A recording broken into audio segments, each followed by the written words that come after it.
talk to you guys about my topic, and I chose to talk about antibiotics in cattle. And I know that antibiotics go in a lot of different animals, but my emphasis is going to be cattle. I worked with swine a lot this summer, and I kind of want to move away from that. So I'm going to be talking about cattle today.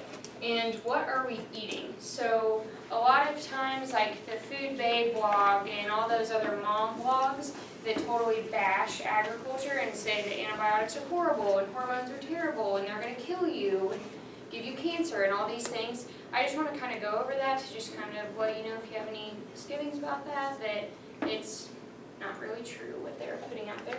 So the objectives I want to go over today are describe the importance of antibiotics and hormones and explain why people think there are antibiotics and hormones in their food and what's the future of the hormones and antibiotics.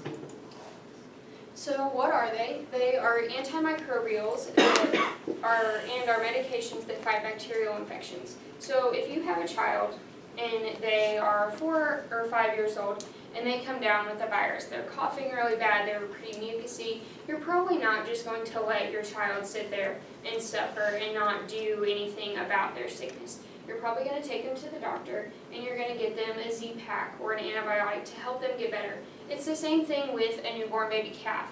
So if you have a baby calf that's not sucking off their mama and becomes a bottle calf and they're getting pretty sick, you're going to want to give them some medicine because that is your income. That's how you make your money.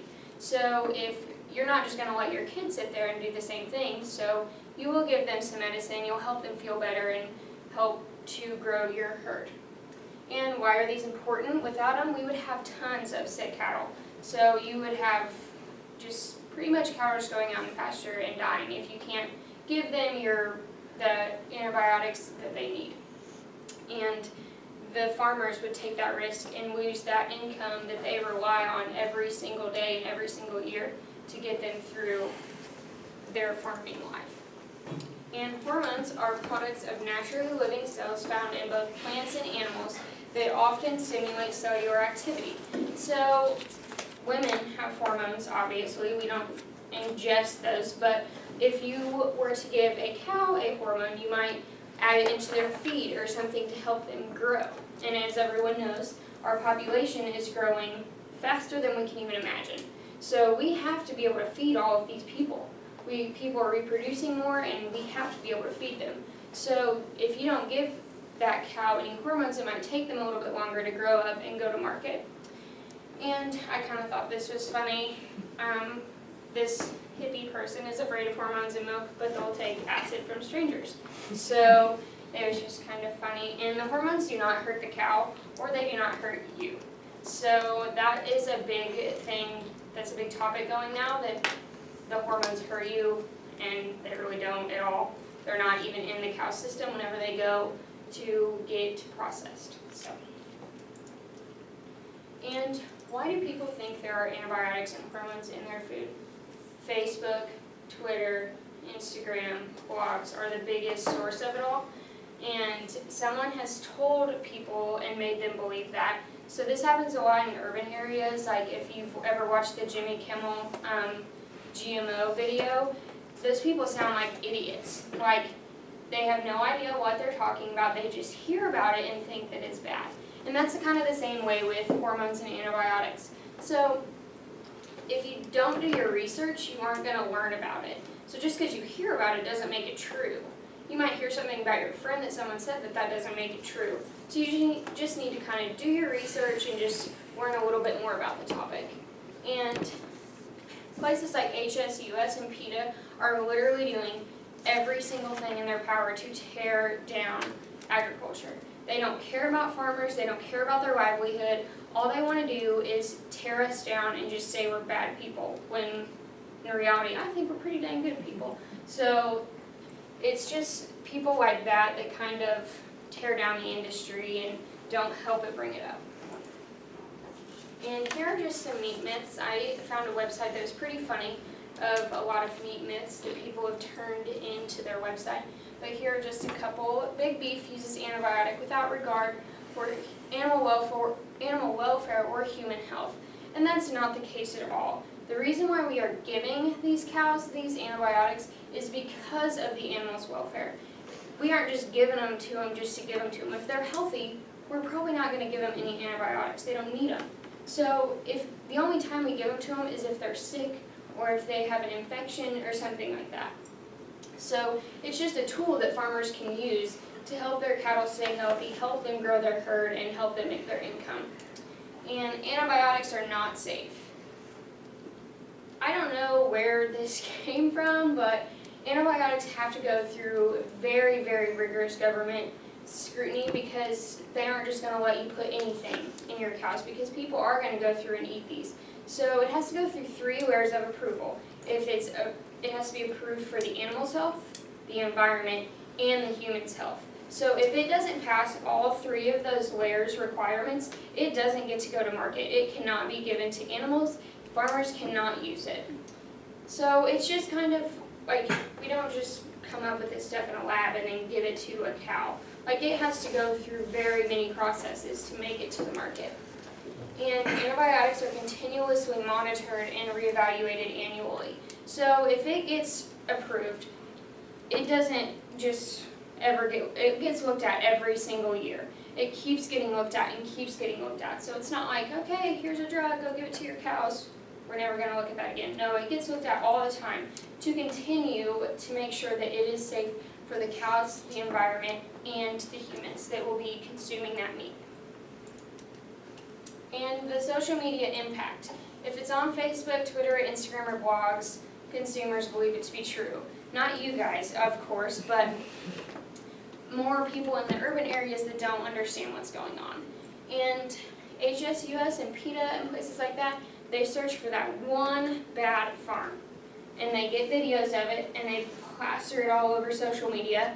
And people think that, oh my gosh, everyone's like that. I can't believe that they do that to animals. I can't believe that. And it's not true.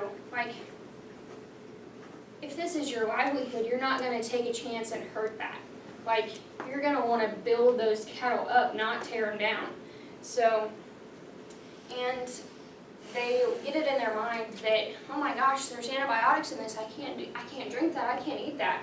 Well, in fact, these animals have to go through a withdrawal period.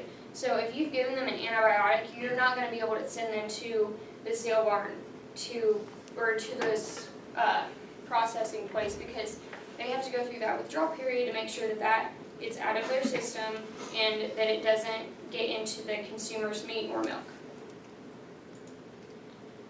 And what is the future of antibiotics? In my mind, this stuff is going out the window because people think that giving animals antibiotics and hormones is bad. It's terrible for the cow. They don't want them in there. They want antibiotic free, and they don't want it in there. They want everything free, everything organic. They don't want it in there. And I think within the next 20 years, all types of medicine or hormones will be completely outlawed because that's what people are wanting. They don't want antibiotics in there. They don't want hormones, everything on the label. They want everything that's in there on the label, which is another big thing that's going on right now, government labeling. They want to be able to regulate that.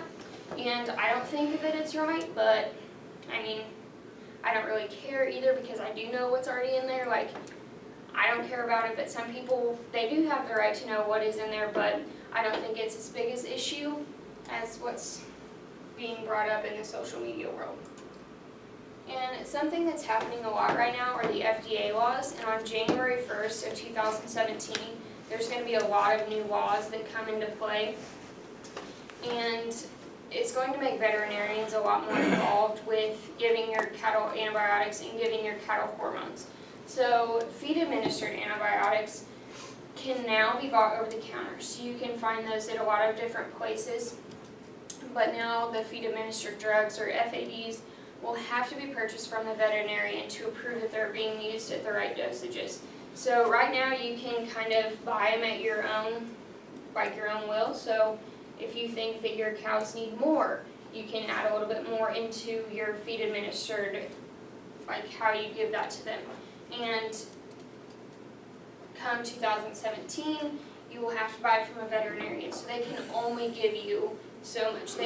If they know how many cows you have, they will only give you that amount of hormones or antibiotics to give to your cattle. So that way you're not over-pumping them and giving them all these steroids, which is what people think they are, but it's not a huge deal in my mind, but that's what's coming towards us in 2017.